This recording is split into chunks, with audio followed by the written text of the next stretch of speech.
সর্বোচ্চ চেষ্টা করার পরেও দেখবেন, সর্বোচ্চ চেষ্টা করার পরেও দেখা যাবে দিন শেষে আপনি অপরাধী হয়ে বসে আছেন। আর আমি একটা লেকচারে বলেছি না, পুরুষ মানুষ বোকা। পুরুষ মানুষ কেন বোকা? কারণ সে সবাইকে খুশি করতে চায়।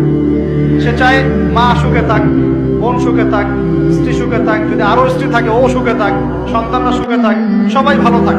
এবং তাদের ভালোর জন্য তারা কত কষ্ট করে, দিন রাত ডিউটি করে, অফিসে যায় আসে, জ্যাম ফেস করে, মানসিক প্রেশার নেয়, শারীরিক প্রেশার নেয়, তাই না?